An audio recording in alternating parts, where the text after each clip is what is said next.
తిరుమల శ్రీవారిని పలువురు దర్శించుకున్నారు. తెలంగాణ ఎమ్మెల్యే మామిళ్యాల యశస్విని రెడ్డి, ప్రభుత్వ విప్ శ్రీధర్, ప్రముఖ చిత్ర దర్శకుడు గోపీచంద్ మలినేని కుటుంబ సమేతంగా శ్రీవారి దర్శనం చేసుకున్నారు. హుండీలో కానుకలు సమర్పించి మొక్కులు చెల్లించుకున్నారు. దర్శనానంతరం రంగనాయకుల మంటపంలో పండితులు వేదాశీర్వచనం చేయగా అధికారులు స్వామివారి తీర్థ ప్రసాదాలను వారికి అందజేశారు. తిరుమల శ్రీవారిని కన్నడ సినిమా ప్రముఖ నటుడు శివరాజ్ కుమార్ దర్శించుకున్నారు. ఉదయం నైవేద్య విరామ సమయంలో ఆయన కుటుంబ సభ్యులతో కలిసి దర్శించుకున్నారు శ్రీవారిని. ఇదే సందర్భంగా అధికారులు ప్రత్యేక దర్శనం ఏర్పాట్లు కూడా చేసినట్లుగా తెలుస్తోంది. హుండీలో కానుకలు సమర్పించి మొక్కులు చెల్లించుకున్నారు ఆయన.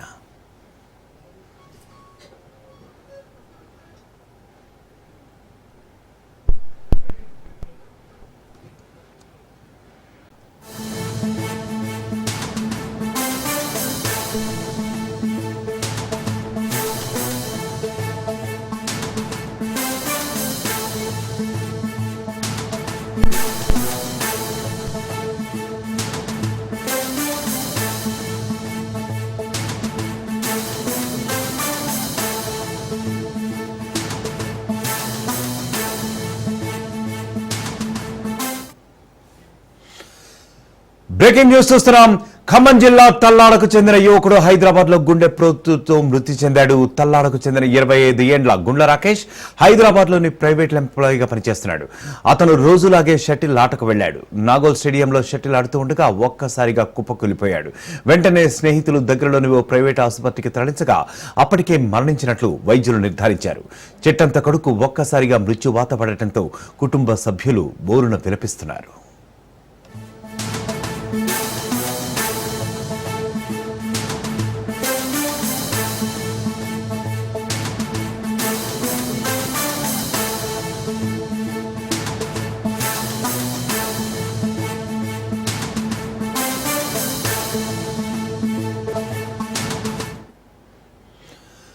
ఖమ్మం జిల్లా తల్లాడకు చెందిన యువకుడు హైదరాబాద్ లో గుండెపోటుతో మృతి చెందాడు.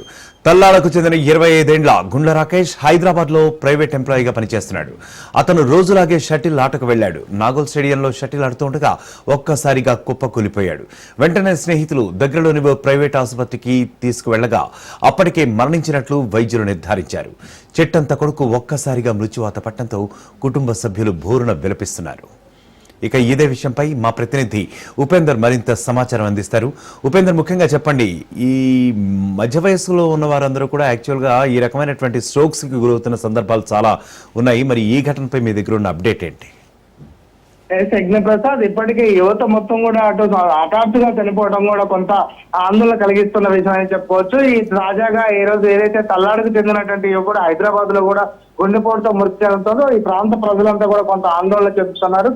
తల్లాడ మాజీ సర్పంచ్ గా ఉన్న మాజీ ఉప సర్పంచ్ ఏదైతే గుడ్ల వెంకటేశ్వర కుమారుడు అయినటువంటి గుడ్ల రాజేష్ హైదరాబాద్ లోని ఎలక్ట్రికల్ షాప్ లో కూడా వర్కర్ గా పనిచేస్తాడు. అయితే ఇతను సెటిల్ ఆడే అలవాటు ఉంది. అయితే ఈ నేపథ్యంలోనే నాగోల్ స్టేడియంలో ఇతను సెటిల్ ఆడుతుండగా ఒక్కసారిగా అయితే కుప్పకూలిపోయాడు. అయితే గమనించినటువంటి స్నేహితులు దగ్గరలోనే ఒక ఎంజీఎం హాస్పిటల్ కి అయితే తరలించారు. అక్కడ మరణించినట్లు కూడా వైద్యులు నిర్ధారించడంతో అంటే స్నేహితులు మొత్తం కూడా కొంత ఆందోళన కలిగిస్తున్న పరిస్థితి కనిపిస్తుంది. ఈ విషయాన్ని ఇటు తల్లిదండ్రులకు తెలియజేయడంతో తల్లిదండ్రులు బోరున వినిపిస్తున్నారు. తమ ఒక్కగానొక్క కొడుకు ఇటువంటి అంటే అతి చిన్న వయసులోనే ఇట్లా చనిపోవటం ఏంటని చెప్పేసి వారికి కొంత ఆందోళన చెందుతున్న పరిస్థితి కనిపిస్తుంది. ఇక ప్రస్తుతం అంటే ఆయన అయితే సెటిల్ ఆడుతూ కుప్పకూలిపోయిన విజువల్స్ కూడా ప్రత్యేకంగా తల్లిదండ్రులు చూపించడంతో వారంతా కూడా ఒక్కసారిగా హఠాత్తుగా తన కొడుకు చనిపోవడంపై కూడా వారైతే కొంత రోధిస్తున్న పరిస్థితి కనిపిస్తుంది. ఇక ప్రస్తుతం ఈ తరుణంలో అంటే ప్రధానంగా ఏదైతే కరోనా తర్వాత కూడా ప్రధానంగా ఇటువంటి గుండెపోటులతో యుక్త వయసుకు వాళ్ళు కావచ్చు, అదేవిధంగా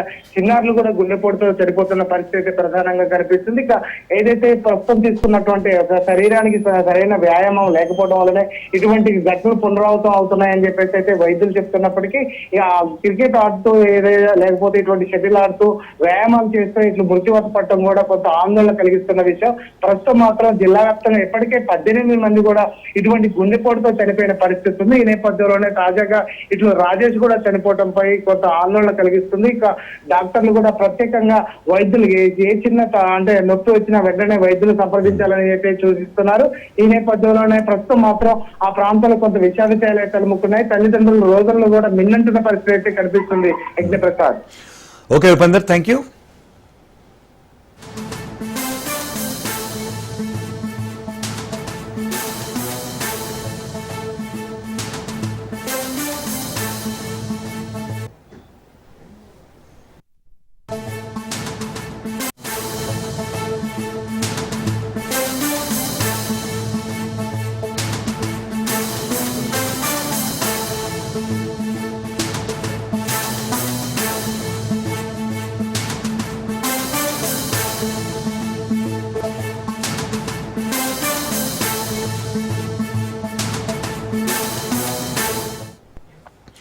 తెలంగాణలో ప్రసిద్ధ పుణ్యక్షేత్రమైన వేములవాడ శ్రీ రాజరాజేశ్వర స్వామి దేవస్థానంలో శ్రావణ మాసం తొలి సోమవారం సందర్భంగా స్వామివారికి ప్రత్యేక పూజలు నిర్వహించారు భక్తులు. ఉదయం మహాన్యాసపూర్వక ఏకాదశ రుద్రాభిషేకం, పరివార దేవతార్చనలు, వేద మంత్రాలతో జరిగాయి అర్చనలు. భక్తులు ధర్మగుండంలో స్నానాలు చేసి కోడెమొక్కులు చెల్లించుకోవడానికి బారులు తీరారు. అనంతరం స్వామివారిని దర్శించుకున్నారు. భక్తుల రద్దీ కారణంగా గర్భాలయంలో ఆర్జిత సేవలు రద్దు చేసి కేవలం లఘు దర్శనం మాత్రమే అనుమతించారు. స్వామివారి దర్శనానికి దాదాపు 3 గంటల సమయం వరకు పడుతోంది. సాయంత్రం అద్దాల మండపంలో మహాలింగార్చన వైభవంగా జరగనుంది.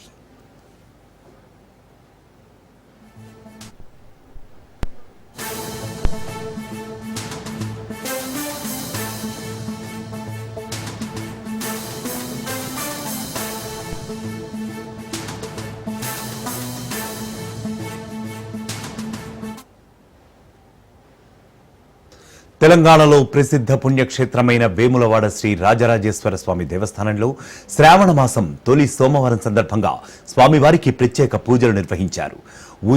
ఉదయం మహాన్యాసపూర్వక ఏకాదశ రుద్రాభిషేకం, పరివార దేవతార్చనలు, వేద మంత్రాలతో జరిగాయి అర్చనలు. భక్తులు ధర్మగుండంలో స్నానాలు చేసి కోడె మొక్కులు చెల్లించుకోవడానికి బారులు తీరారు. అనంతరం స్వామివారిని దర్శించుకున్నారు. భక్తుల రద్దీ కారణంగా గర్భాలయంలో ఆర్జిత సేవలను రద్దు చేసి కేవలం లఘు దర్శనం మాత్రమే అనుమతించారు ఆలయ యాజమాన్యం. స్వామివారి దర్శనానికి దాదాపు 3 గంటల సమయం వరకు పడుతున్నట్లుగా తెలుస్తోంది. సాయంత్రం అద్దాల మండపంలో మహాలింగార్చన సేవ వైభవంగా జరగనుంది.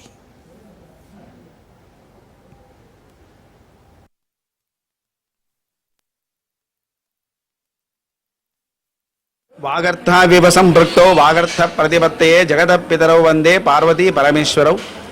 వేములవాడ రాజరాజేశ్వర స్వామివారి యొక్క క్షేత్రంలో శ్రావణ మాసాన్ని పురస్కరించుకొని ఈ యొక్క ఆలయంలో విశేషమైనటువంటి పూజా కార్యక్రమాలు జరుగుతాయి. అయితే ఏ నక్షత్రం పౌర్ణమి నాడు వస్తుందో ఆ నక్షత్ర పేర ఆ మాసం పిలువబడుతుంది. కాబట్టి ఈ శ్రావణ మాసంలో పౌర్ణమి నాడు మనకి శ్రవణ నక్షత్రం రావడం వల్ల అది శ్రావణ మాసంగా పిలువబడుతుంది. ఈ శ్రావణ మాసం ఈశ్వరునికి మరి అమ్మవారికి అత్యంత ప్రీతిదాయకమైనటువంటి మాసం. ఈ శ్రావణ మాసాన్ని పురస్కరించుకొని మనకి 25వ తారీఖు నుంచి ఆరంభమవుతుంది. కాబట్టి శుక్రవారంతో ఈ యొక్క మాసం ఆరంభమవుతుంది. ఈ సంవత్సరం 5 శుక్రవారాలు అలాగే 4 సోమవారాలు తటస్థించినాయి. 4 సోమవారాలు స్వామివారి యొక్క ప్రీత్యర్థం స్వామివారికి ఉదయం వేళ మహాన్యాసపూర్వక ఏకాదశ రుద్రపారాభిషేకం 11 మంది ఋత్వికులతోటి విశేషమైనటువంటి అభిషేకం జరుగుతుంది. స్వామివారి కళ్యాణ మండపంలో మహాలింగార్చన కార్యక్రమం జరుగుతుంది. వాగర్థావివ సంపృక్తో వాగర్థ ప్రతిపత్తయే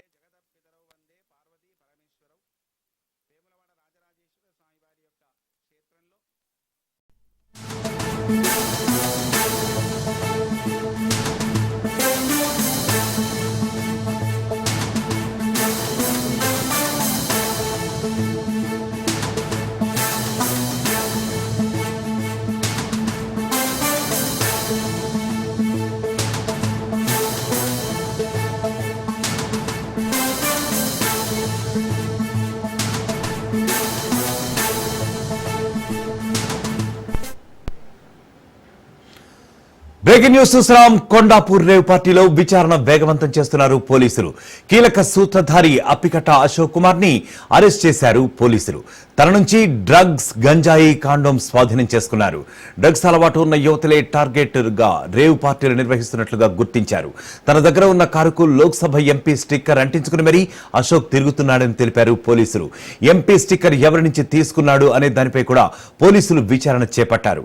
ప్రతి వీకెండ్ లో ఏపీ నుంచి యువకులను తీసుకొచ్చి రేవ్ పార్టీలను నిర్వహిస్తున్నట్లుగా నిర్ధారించారు పోలీసులు.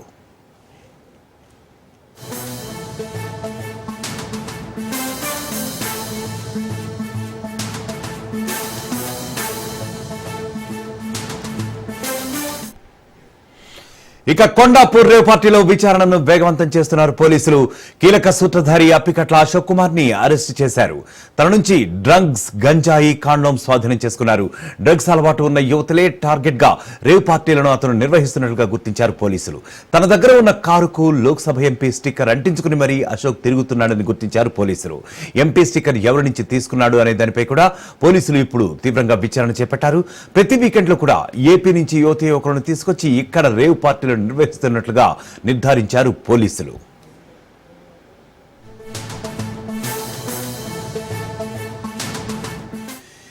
ఇక ఇదే ఘటనపై మా ప్రతినిధి రత్నకుమార్ మరింత సమాచారం అందిస్తారు. రత్నకుమార్, ముఖ్యంగా చెప్పండి, అప్పికెట్ల అశోక్ కుమార్ అయితే అరెస్ట్ చేసినట్లుగా గుర్తించారు పోలీసులు. అతని దగ్గర పలు కీలక విషయాలు కూడా రాబట్టే ప్రయత్నంలో ఉన్నారా? అసలు మీ దగ్గర ఉన్నటువంటి అప్డేట్ ఏముంది? మొన్న రాత్రి కొండాపూరు పరిధిలో ఉన్నటువంటి ఎస్పీ నిలయంలో రేవు పార్టీ జరుగుతున్న విషయం తెలుసుకున్న తర్వాత తెలంగాణ ఎక్సైజ్ టాస్క్ ఫోర్స్ పోలీసులు రైడ్ చేయడం జరిగింది. రైడ్ చేసి అందులో పెద్ద ఎత్తున గంజాయి, డ్రగ్స్, ఇతర మాదక ద్రవ్యాలను అలాగే మద్యాన్ని స్వాధీనం చేస్తున్నారు. సో ఇదంతా కంప్లీట్ అయిన తర్వాత మొత్తం ఇందులో 11 మంది మీద కేసులు నమోదయ్యాయి. 11 మంది మీద కేసులు నమోదు చేసి 9 మందిని అప్పటికప్పుడు అదుపులోకి తీసుకోవడం జరిగింది. వీళ్ళంతా కూడా విజయవాడ నుంచి హైదరాబాద్ కు వచ్చి కొంతమంది బడాబాబులను ఇక్కడకు తీసుకొచ్చి రేవు పార్టీలు నిర్వహిస్తున్నటువంటి విషయాన్ని కూడా బయట పెట్టారు పోలీసులు. సో దీంతో ప్రస్తుతం పరారీలో ఉన్నటువంటి వ్యక్తుల కోసం, అలాగే ఎవరైతే ఇందులో కీలక పాత్ర పోషిస్తున్నారో ఆ వ్యక్తుల కోసం వెతుకుతున్నటువంటి సందర్భంలోనే రేవు పార్టీలో కీలక సూత్రధారిగా ఉన్న అప్పికట్ల అశోక్ కుమార్ ను ప్రస్తుతం అరెస్ట్ చేశారు. అశోక్ కుమార్ వద్ద డ్రగ్స్, గంజాయి స్వాధీనం చేసుకున్నట్లు కూడా సమాచారం అందుతోంది. డ్రగ్స్ కు అలవాటు ఉన్న యువతులే అశోక్ కుమార్ టార్గెట్ చేస్తాడు. అతను వారిని బడాబాబులకు ఎరగా వేసి అక్కడ ఇతర ప్రాంతాల నుంచి యువతులను తీసుకొని హైదరాబాద్ మహానగరానికి తీసుకొని రావడం, ఇక్కడ కొంతమంది బడా వ్యాపారవేత్తలు వాళ్ళందరికీ ఎరగా వేసి ఇక్కడ పార్టీలను సెలబ్రేట్ చేయడం, లక్షల కొద్ది డబ్బులు సంపాదించడం అనేది కార్యకలాపాలుగా పెట్టుకోవడం జరిగింది. ఇక ఈ క్రమంలోనే వాళ్ళ దగ్గర నుంచి ఆ డ్రగ్స్, గంజాయి స్వాధీనం చేసుకున్న తర్వాత ఇప్పుడు కొంతమందిని అదుపులోకి తీసుకోవడం జరిగింది, అరెస్టులు చేశారు. ముఖ్యంగా అశోక్ కుమార్ కు సంబంధించి AP 39 SR 10001 నెంబర్ ఉన్నటువంటి ఫార్చునర్ కార్ కు లోక్సభ ఎంపీ స్టిక్కర్ అంటించుకొని అశోక్ కుమార్ తిరుగుతున్నట్లు కూడా ఐడెంటిఫై చేశారు. అసలు ఈ ఎంపీ స్టిక్కర్ ను ఎవరి దగ్గర నుంచి తీసుకున్నారు అనే దాని మీద ప్రస్తుతం ఎక్సైజ్ అధికారులు విచారిస్తూ ఉన్నారు.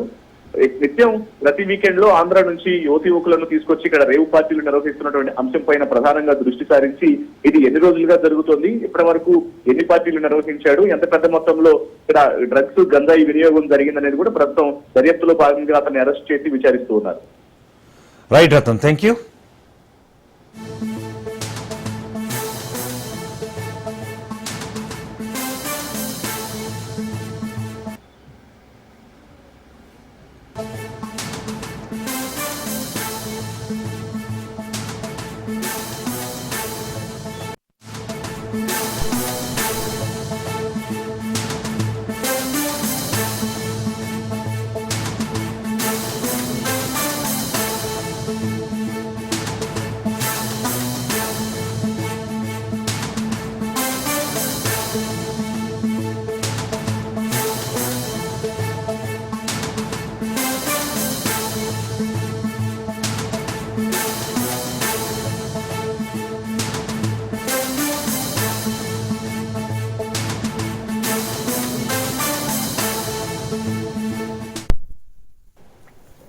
బ్రేకింగ్ న్యూస్ చూస్తున్నాం.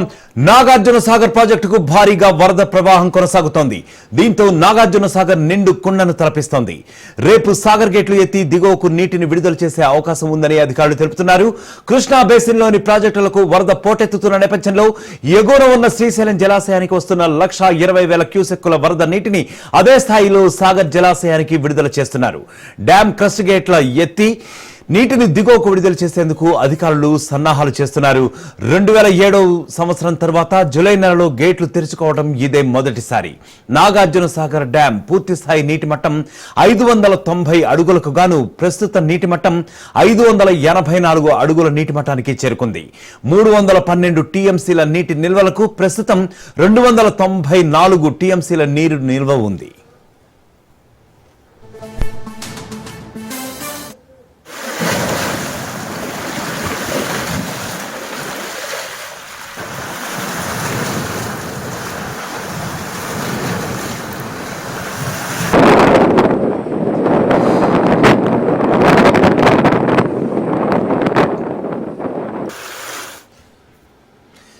ఇక ఇదే అంశంపై మా ప్రతినిధి పుల్లారావు మరింత సమాచారం అందిస్తారు. పుల్లారావు, ముఖ్యంగా చెప్పండి, ఎగువ ప్రాంతాల నుంచి తరలి వస్తున్నటువంటి వరద నీటి కారణంగా, అలాగే మన ఉభయ రాష్ట్రాల్లో కురుస్తున్నటువంటి భారీ వర్షాల కారణంగా భారీగా వరద నీరు అయితే తరలి వస్తోంది. ముఖ్యంగా నాగార్జున సాగర్ నిండు కుండనైతే తలపిస్తోంది.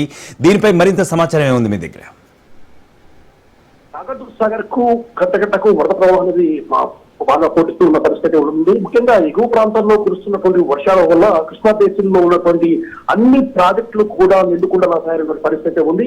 ఎగువలో ఉన్నటువంటి శ్రీశైలం జలాశయానికి పెద్ద ఎత్తున వరద నీరు పోటెత్తడంతో అదే స్థాయిలో ఆ యొక్క నీటిని నాగార్జున సాగర్ జలాశయానికి అధికారులు వదిలిస్తున్న నేపథ్యం ఉంది. ఇదే సందర్భంలో సాగర్ జలాశయం అనేది గంటకు కూడా పెరుగుతూ ఉన్న నేపథ్యం ఇదే అధికారులు కూడా ఈ విషయానికి సంబంధించి దాదాపు 1,20,000 క్యూసెక్కుల నీరు నాగార్జున సాగర్ కు వస్తుండటంతో సాగర్ యొక్క డ్యామ్ యొక్క భద్రతా దృష్ట్యా కూడా రేపు ఉదయం కస్టిగేటర్ను ఎత్తివేసేసి నీటిని ఇంకు విడుదల చేయాలని చెప్పేసి కూడా అధికారులు ప్రయత్నాలు ముమ్మరం చేసిన పరిస్థితి ఉంది. రేపు కస్టిగేటర్ను మాత్రం ఎత్తాలని చెప్పి కూడా భావిస్తున్నారు. ఎందుకంటే దాదాపు 1,20,000 క్యూసెక్కుల పైగా నీరు వస్తుంది. ప్రజెంట్గా చూస్తే మాత్రము 590 అడుగుల నీటి మట్టానికి గాను 585 అడుగుల నీటి మట్టానికి సాగర్ జలాశయం చేరుకుంది. అదేవిధంగా దాదాపు 312 టీఎంసీల నీటి సామర్థ్యం గల ఈ ప్రాజెక్టులో ప్రస్తుతం 295 టీఎంసీల నీటి అనేది వచ్చి చేరిన పరిస్థితి ఉంది. సో వరద ప్రభావం అంటే ఎగువ ప్రాంతం నుంచి ఎక్కువగా వస్తుంది కాబట్టి డ్యామ్ సేఫ్టీ చూస్తారు. ఎందుకంటే 290 అడుగులకు కాకముందే నీటికి దిగువకు విడుదల చేస్తున్న పరిస్థితి ఉంది. గతంలో చూసినట్లయితే మాత్రం ఆగస్టు సెప్టెంబర్ మాసంలో సాగర్ జలాశయానికి సంబంధించి నీటిని దిగుబడి కష్టపెట్టి నీటిని దిగుబడి చేశారు. కానీ ఇప్పుడు మాత్రం జూలై మాసంలో అంటే 2007 సంవత్సరం తర్వాత అంటే దాదాపు 18 సంవత్సరాల తర్వాత నీటిని జూలై మాసంలో విడుదల చేయడం మాత్రం ఇదే ప్రథమం చెప్పవచ్చు. ఆల్రెడీ సాగర్ జలాశయానికి వాటర్ ఎక్కువగా వస్తుంది కాబట్టి కుడి ఎడమ కాలం ద్వారా మాత్రము అధికారులు మాత్రం నీటిని దిగుబడి చేస్తున్నారు. దాదాపు 36,000 క్యూసెక్కుల నీటిని బయటికి విడుదల చేస్తున్నారు. అదేవిధంగా విద్యుత్ ఉత్పత్తి కోసం కూడా ఇక నీటిని కిందికి విడుదల చేస్తున్న పరిస్థితి నెలకొందని చెప్పవచ్చు. ఎప్పుడైతే సాగర్ జలాశయం నిలుకుండా తయారవుతుందో అదేవిధంగా ఎడవ కాలువ కూడా నీటిని విడుదల చేయడంతో కాలువను ఆధారంగా చేసుకుని వ్యవసాయం చేస్తున్నటువంటి అన్నదాతలు పూర్తి స్థాయిలో చాలా ఆనందాన్ని వ్యక్తం చేస్తున్నారు. ఇక పంటలకు ఎలాంటి డోకా ఉండదన్న భావన వ్యక్తం చేస్తున్నారు. ఆల్రెడీ వాళ్ళు నారు పనులు సిద్ధం చేస్తున్నారు. ఎప్పుడైతే సాగర్ జలాశయం నుండి ఎడవ కాలువ నీటిని విడుదల చేశారో ఇక వాళ్ళు పంటలు సేద్యం చేయడానికి కూడా సిద్ధమవుతున్నారు. వాడు వరి నాట్లు వేసేది కూడా దుక్కుంటున్న పరిస్థితి ప్రజెంట్గా ఉమ్మనాలు నీళ్ళ వ్యాప్తంగా కనబడుతూ ఉంది. సో ప్రజెంట్ గా సాగర్ మాత్రం దాదాపు 1,20,000 క్యూసెక్కుల నీరు అనేది వచ్చి చేరుతుంది కాబట్టి రేపు కస్టిగేట్ను ఎత్తే దిశగా కూడా అధికారులు చర్యలు చేపట్టిన పరిస్థితి ఉంది. Right Pullarao, thank you.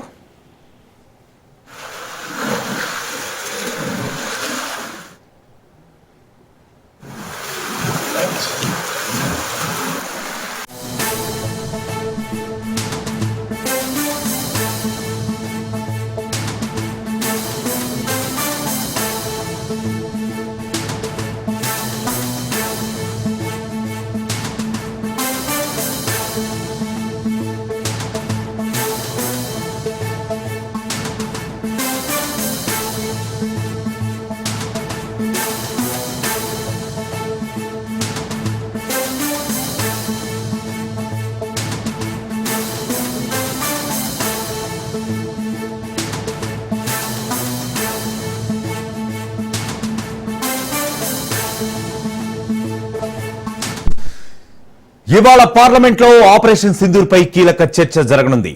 వారం రోజుల అవాంతరాలు ప్రతిష్టంభనల అనంతరం ఇవాల్టి నుంచి వర్షాకాల పార్లమెంట్ సమావేశాలు వాడి వేడిగా జరగనున్నాయి.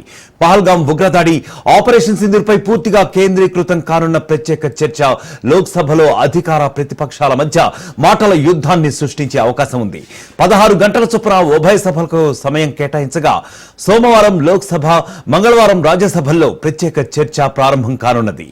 భారత్ పాకిస్తాన్ల మధ్య అణుయుద్ధం జరగకుండా కాల్పుల విరమణకు ఒప్పించారని అమెరికా అధ్యక్షుడు డొనాల్డ్ ట్రంప్ చేసిన వ్యాఖ్యలపై ప్రతిపక్షాలు ప్రభుత్వాన్ని ఇరకాటంలో పెట్టడానికి ఆ అవకాశాన్ని వినియోగించుకోనున్నాయి.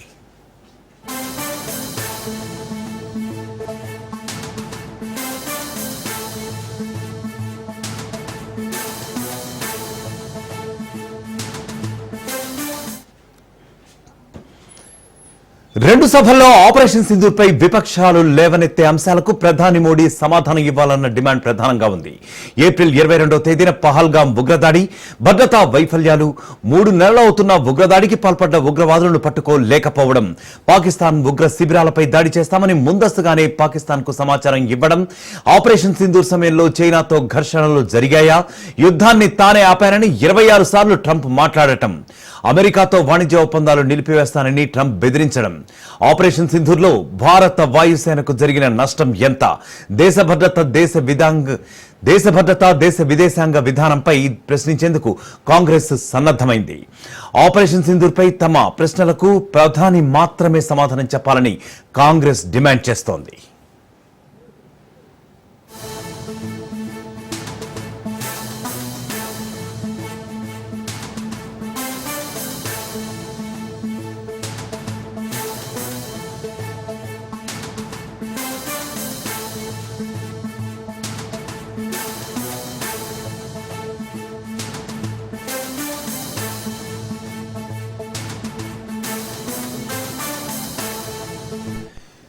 ఉభయ సభల్లో కూడా ఆపరేషన్ సింధూర్పై విపక్షాలు లేవనెత్తే అంశాలకు ప్రధాని మోడీ సమాధానం ఇవ్వాలన్న డిమాండ్ ప్రధానంగా ప్రతిపక్షాల నుంచి వినిపిస్తోంది.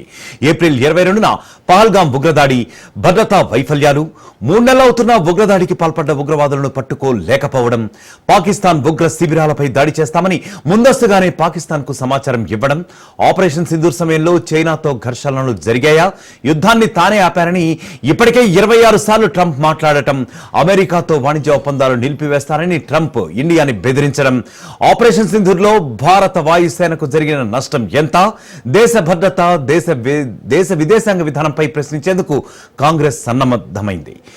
ఆపరేషన్ సింధూర్పై తమ ప్రశ్నలకు ప్రధాని మాత్రమే సమాధానం చెప్పాలని ప్రధానంగా కాంగ్రెస్ డిమాండ్ చేసే అవకాశం కూడా ఉంది.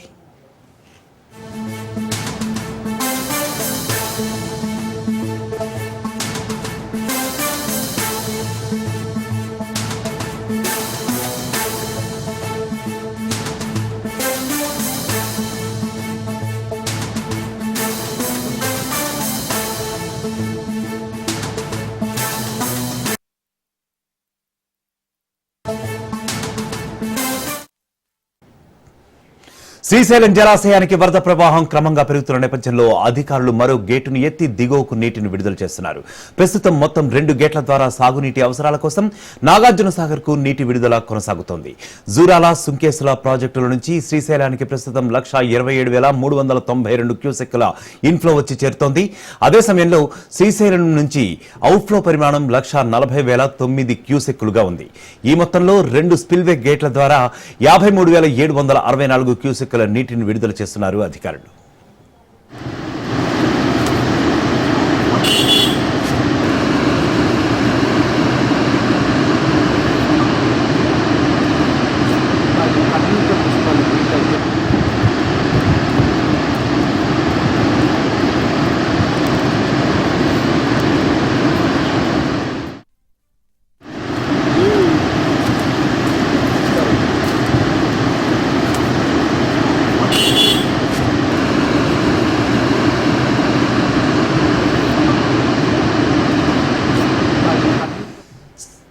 శ్రీశైలం జలాశయానికి వరద ప్రవాహం క్రమంగా పెరుగుతోంది. ఇక ఇదే నేపథ్యంలో అధికారులు మరో గేటును కూడా ఎత్తి దిగువకు నీటిని విడుదల చేస్తున్నట్లుగా తెలుస్తోంది. ప్రస్తుతం మొత్తం 2 గేట్ల ద్వారా సాగునీటి అవసరాల కోసం నాగార్జున సాగర్ కు నీటి విడుదల కొనసాగుతున్నట్లుగా తెలుపుతున్నారు అధికారులు. జూరాల, సుంకేసుల ప్రాజెక్టుల నుంచి శ్రీశైలానికి ప్రస్తుతానికైతే 1,27,392 క్యూసెక్కుల ఇన్ఫ్లో వచ్చి చేరుతోంది. అదే సమయంలో శ్రీశైలం నుంచి అవుట్ఫ్లో పరిమాణం 1,40,009 క్యూసెక్కులుగా ఉంది. ఇదే మొత్తంలో 2 స్పిల్వే గేట్ల ద్వారా 53,764 క్యూసెక్కుల నీటిని విడుదల చేస్తున్నారు ప్రస్తుతానికి అధికారులు.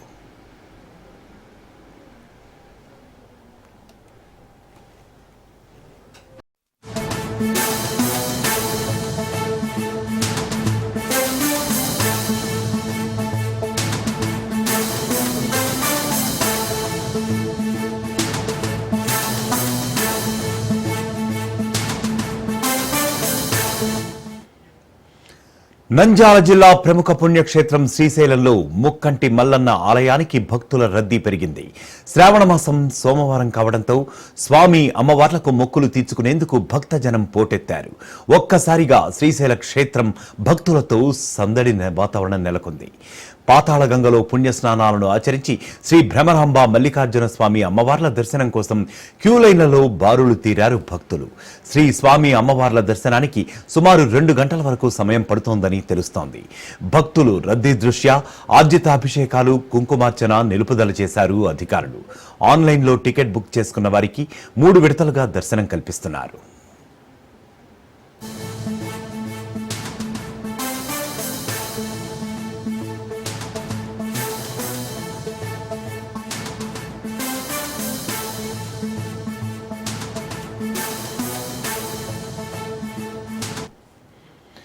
నంద్యాల జిల్లాలోని ప్రముఖ పుణ్యక్షేత్రం శ్రీశైలంలో ముక్కంటి మల్లన్న ఆలయానికి భక్తుల రద్దీ పెరిగింది. శ్రావణ మాసం సందర్భంగా తొలి సోమవారం కావడంతో స్వామి అమ్మవార్లకు మొక్కులు తీర్చుకునేందుకు భక్తజనం పోటెత్తారు. ఒక్కసారిగా శ్రీశైలం క్షేత్రం భక్తులతో సందడి వాతావరణం నెలకొంది. పాతాళగంగలో పుణ్యస్నానాలను ఆచరించి శ్రీ భ్రమరాంబ మల్లికార్జున స్వామి అమ్మవార్ల దర్శనం కోసం క్యూలైన్లలో బారులు తీరారు భక్తులు. శ్రీ స్వామి అమ్మవార్ల దర్శనానికి సుమారు 2 గంటల వరకు సమయం పడుతోందని తెలుపుతున్నారు అక్కడి అధికారులు. భక్తుల రద్దీ దృష్ట్యా ఆర్జితాభిషేకాలు, కుంకుమార్చన సేవలను నిలుపుదల చేశారు అధికారులు. ఆన్లైన్లో టికెట్ బుక్ చేసుకున్న వారికి 3 విడతలుగా విభజించి దర్శనం కల్పిస్తున్నామని చెప్తున్నారు అధికారులు.